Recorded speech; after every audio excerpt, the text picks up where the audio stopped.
মরার মাথা দিয়ে যে কাজটা করি সেটা হচ্ছে আমাদের শ্মশান এবং মশানের খেলা। শ্মশানে আমরা চিতার উপরে সেখানে শ্মশান কালীর পুজো করি। বাবার পুজোর জন্য আমরা বান ফুরাই, আমরা 3 জায়গা ফুরাই, গাল ফুরাই, জিভা ফুরাই এবং পিঠ ফুরাই। আমরা এই বাবার পুজো স্টার্ট করে আমরা ভূত প্রেত নিয়ে এই দেশে দেশে ঘুরে কালেকশন করি। আমরা দেশ বিদেশে থাকি এবং আমরা কোনো ঘরের নিচে থাকতে পারি না। আচ্ছা, এই পুজোতে মরা মাথা কেন ব্যবহার করা হয়? নমস্কার বন্ধুরা, রাধে রাধে। তো আজকে পৌঁছলাম আপনাদের সামনে চড়ক পূজার আরও একটি নতুন পার্ট নিয়ে। এটা কিন্তু 2026-এ চড়ক পূজা। 2026-এ চড়ক পূজা কিন্তু একদম জাঁকজমক হতে চলেছে, যেহেতু মালদা শহরের প্রত্যেকটা জায়গার কিন্তু চড়ক পূজার যে শুভ মুহূর্তগুলো সেগুলো কিন্তু কভার করছি এই বছরের চড়কে। আর আপনারা সবাই কিন্তু এত ভালোবাসা দিচ্ছেন বলেই কিন্তু এটা সম্ভব। সো আজকে কিন্তু আমি পৌঁছে গেলাম আমাদের প্রাণের শহর মালদা জেলার বুড়াবুড়িতলায় যে চড়ক পূজা হয়ে থাকে সেই চড়ক পূজার প্রাঙ্গণে, এবং সেখানে কিন্তু আজকে ওপেনিং হলো। এবং সেই ওপেনিংয়ে কী কী হচ্ছে না হচ্ছে আপনাদের সামনে আজকে এক্সপ্লোর করব। এবং আপনারা কিন্তু অবশ্যই জানেন যে চড়ক পূজার যে দেলবাড়িগুলোতে কী কী হয়ে থাকে এর আগের পার্টে আপনারা দেখেছেন আমার চ্যানেলে, এবং সেই জিনিসগুলো কিন্তু তুলে ধরছি আপনাদের সামনে আজকে। এবং এবার মালদা জেলার প্রত্যেকটা জায়গায় গিয়ে তাদের চড়ক পূজার যে রীতিনীতিগুলো সেগুলো কিন্তু আপনাদের সামনে দেখানোর চেষ্টা করব। আপনারা ভিডিওগুলোকে যদি বেশি বেশি করে শেয়ার করেন তাহলে কিন্তু সেটা সম্ভব, নাহলে কিন্তু একদমই না। আমি জানি আপনারা বেশি বেশি করে ভিডিওগুলো শেয়ার করবেন। তো আজকে দেলবাড়িতে আসার একটাই কারণ, যেহেতু দেলবাড়িতে কিন্তু হয়ে থাকে মরার মাথা খুলির পুজো, এবং তাছাড়াও কিন্তু বহু জাঁকজমক করে কিন্তু ভয়ঙ্কর কিছু পুজো হয়ে থাকে। সেই ভয়ঙ্কর পুজোগুলো কিন্তু আজকে আমি আপনাদের সামনে দেখানোর চেষ্টা করব। আপনারা মন দিয়ে ভিডিওগুলো দেখবেন এবং পার্ট টু পাইভাবে ভিডিওগুলোকে কিন্তু দেখে শেয়ার করবেন, ঠিক আছে? লোকেশনটা যদি বলা যায়, দেখতে পাচ্ছেন সামনে কিন্তু আমাদের ওভারব্রিজ, আর এটা হচ্ছে আমাদের বজরংবলীর মন্দির। তো এদিকে যদি যাওয়া যায়, এদিকে গেলে কিন্তু সামনে কিন্তু রয়েছে আমাদের শিবাজি সংঘ ক্লাব, ঠিক আছে? শিবাজি সংঘ ক্লাব আপনারা কিন্তু অনেকেই জানেন। তো শিবাজি সংঘ ক্লাব থেকে যেতে কিন্তু ডান সাইডে পড়ছে এই মাঠটি। শিবাজি সংঘ ক্লাবে আপনারা যখন পুজো দেখতে আসেন তখন কিন্তু এই পাশে কিন্তু একটা মেলা বসে, ঠিক আছে? আপনারা অনেকে দেখেছেন।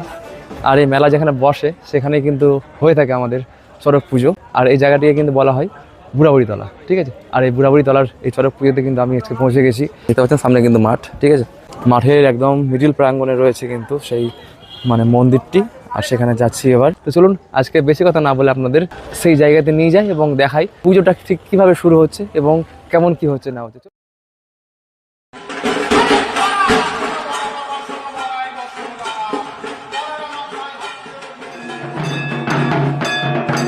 নমস্কার। নমস্কার। বুড়াবুড়িতলায় পৌঁছে গেলাম আজকে 2026-এর চড়ক পূজা ভিডিও নিয়ে। চড়ক পূজা অ্যাকচুয়ালি কি জিনিস? এটা শিব পুজো। এটা বান রাজা করেছিলেন আজ থেকে 586 বছর আগে। বান রাজা করেছিলেন গঙ্গারামপুরে। বান ভিটা এখনো আছে, তার 900 বিঘা এরিয়া আছে। সেখানে সেই পুজো সৃষ্টি করেছিলেন। পরে তার 3 জন শিষ্য ছিলেন। প্রথম শিষ্যের নাম হচ্ছে সুবল সন্ন্যাসী, দ্বিতীয় সন্ন্যাসীর নাম হচ্ছে গগন সন্ন্যাসী, তৃতীয় সন্ন্যাসীর নাম হচ্ছে চাঁদের মা।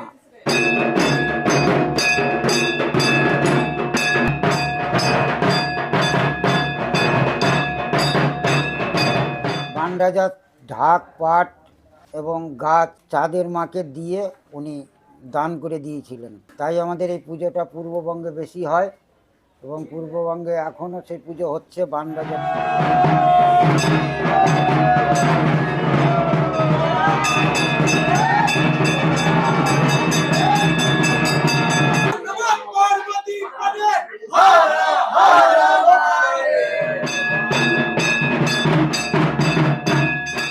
বান রাজার থেকে আমরা সব ভাগ হয়ে আমরা জায়গায় জায়গায় এই দেল করে পুজো করছি।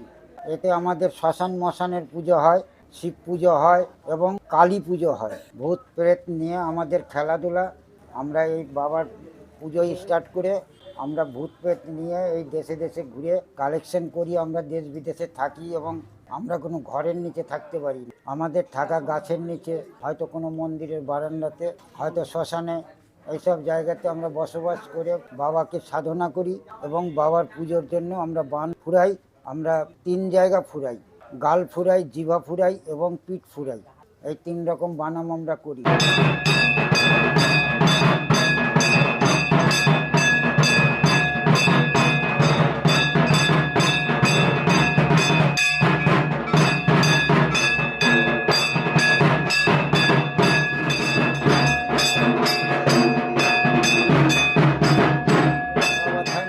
মাথা দিয়ে যে কাজটা করি সেটা হচ্ছে আমাদের শ্মশান এবং মশানের খেলা।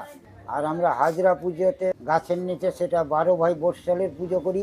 শ্মশানে আমরা চিতার উপরে সেখানে শ্মশান কালীর পুজো করি।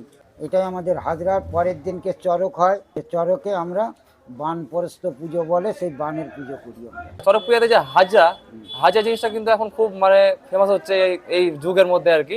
হাজরাটার ব্যাপারটা একটু বলুন না। হাজরাটা হচ্ছে যে আমরা শ্মশান মশানে যে ভোগটা দিতে যাই, সেই ভোগটা নেওয়ার জন্য আমরা হাজরা ছাড়ি। সেই হাজরার কোমরে আমরা ভোগ বেঁধে সেই ভোগটাকে নিয়ে গিয়ে আমরা হাজরাতলাতে পুজো দিই এবং শ্মশান ঘাটে পুজো দিই। এর জন্যই আমাদের হাজরা ছাড়া। আচ্ছা, এই পুজোতে মরা মাথা কেন ব্যবহার করা হয়? এটা আমরা আমাদের এটা শ্মশান মশান এবং ভূত নাচানোর জন্য আমরা এই মরার মাথাটা ব্যবহার করি। আচ্ছা, এই মরা মাথাকে রোজ পুজো করা হয়? হ্যাঁ, পুজো হয়। মরা মাথাকে নাকি খাবারও দেওয়া হয় নাকি? এরকম হ্যাঁ, ব্যাপার খাবার আছে? দেওয়া হয়। ওটা কিভাবে কোন পুজোর হিসাবে দেওয়া হয় নাকি পুজো নরমাল? হিসাবে নিবেদন করি, যেমন দেবতা খায় সেরকম ওরাও আচ্ছা। খায়।